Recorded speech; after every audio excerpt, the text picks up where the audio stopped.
বিদেশে অনেক শ্রমিক পঙ্গুত্ব বরণ করেন এবং মৃত্যুবরণ করেন দুর্ঘটনায়। তাদেরকে নিয়ে আসার ক্ষেত্রে অনেক সময় দেখা যায় যে সময়ক্ষেপণ হয় এবং অনেক ক্ষেত্রে লাশগুলো আসলে পৌঁছায় না। এরকম অনেক ঘটনা ঘটে। সম্প্রতি যে ঘটনা হয়েছে আমার এলাকায়, কম্বোডিয়ায় একজন পঙ্গুত্ব বরণ করে দীর্ঘ 6 মাস যাবৎ হাসপাতালে আছে। তার পরিবারের সাথেও যোগাযোগ নাই, শুধু একটু জানা গেছে যে একটা হাসপাতালে আছে। আমি মাননীয় মন্ত্রী মহোদয়ের দপ্তরেও গিয়েছিলাম, 6 মাস হয়ে গেল, আজ পর্যন্ত তার কোনো খোঁজ পাওয়া যায়নি। পাশাপাশি সম্প্রতি ইউক্রেন রাশিয়া যুদ্ধে আমার নির্বাচনী এলাকা ফুলবাড়িয়ায় এক সৈনিক সেখানে মৃত্যুবরণ করে। তার লাশ আজ পর্যন্ত পরিবারের কাছে আসেনি।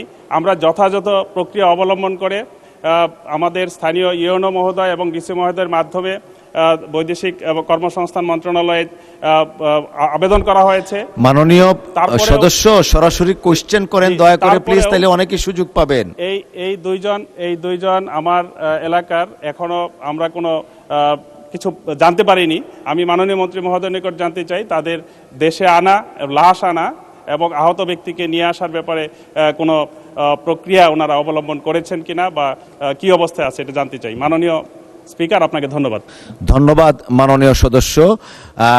একটা দ্বিতীয়বারও ধন্যবাদ দিচ্ছি এই কারণে, আমি যে কোশ্চেনটা করতে পারতাম না, আপনি মাননীয় প্রতিমন্ত্রী অবহিত আছেন আমার কনস্টিটিউয়েন্সিরও একজনের লাশ সৌদি আরবে কয়েক মাস যাবৎ।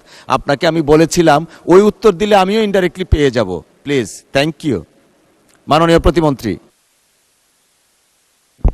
মাননীয় স্পিকার, আপনাকে ধন্যবাদ। আপনার মাধ্যমে সংসদ সদস্যকে ধন্যবাদ। আপনার আবেদনটি ইতিমধ্যেই অর্থ সার করে সেটা প্রয়োজনীয় ব্যবস্থা গ্রহণ করা হয়েছে, হয়তো আপনাকে আপডেট করা হয় নাই। আমাদের সংসদ সদস্য যে বিষয়টি বলেছেন, দুটো বিষয়ের কথা বলেছেন।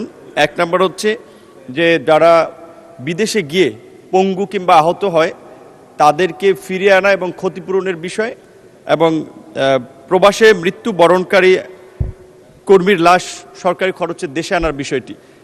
যারা কাজ করতে গিয়ে কর্মক্ষেত্রে আহত কিংবা পঙ্গুত্ব বরণ করে, বিভিন্ন দেশের সাথে এমইউ অনুযায়ী আমরা সেখানে কিছুটা ক্ষতিপূরণ দাবি করতে পারি যদি তারা আমাদেরকে জানায়। এছাড়া যদি কেউ মৃত্যুবরণ করে, তাদের লাশ আনা 3 ভাবে হয়ে থাকে। একটা হচ্ছে যে আমাদের মন্ত্রণালয় মাধ্যমে যারা বিএমইটির ক্লিয়ারেন্স কার্ড নিয়ে যায় তাদের পুরোপুরি খরচ মন্ত্রণালয় বহন করে। আর যারা আনডকুমেন্টেড, অর্থাৎ যাদের এই ক্লিয়ারেন্স কার্ড থাকে না, মানবিক বিবেচনায় তাদেরটাও আমরা দিয়ে থাকি। এবং অনেক ক্ষেত্রে দেখা যায় নিয়োগকর্তার সাথে চুক্তি অনুযায়ী আপনার সেই ক্ষতিপূরণটা বা লাশের খরচটা বেয়ার করে। এই প্রসিডিংগুলো করতে গিয়ে হয়তো কিছুটা সময় লাগে অনেক ক্ষেত্রে। আর কম্বোডিয়ার কথা যেটা বলেছেন, কম্বোডিয়া, থাইল্যান্ড, ভিয়েতনাম, এরকম কিছু দেশে আমাদের কিছু লোকেরা যাচ্ছে না জেনে, সেটা অনেক জায়গায় একটা প্রতারণার শিকার হচ্ছে।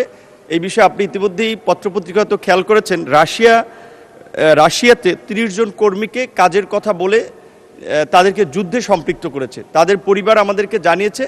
আমরা ইনস্ট্যান্ট 3টা যারা রিক্রুটিং এজেন্সি তাদের লাইসেন্স বন্ধ করে দিয়েছি।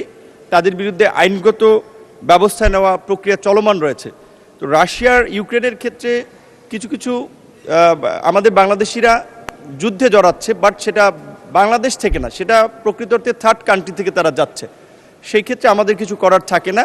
বাট এমনিতে যারা অন্যান্য দেশে এই ধরনের সমস্যা আছে, তারা যদি আমাদের দূতাবাস, শ্রম কল্যাণ উইং, আমাদের মন্ত্রণালয়ে যোগাযোগ করে, আমরা হয়তো একটু সময় লাগে, সরকারি কাজ আপনারা জানেন সকল কাজের একটু সময় লাগে, বাট ব্যবস্থা নিয়ে থাকি। ধন্যবাদ।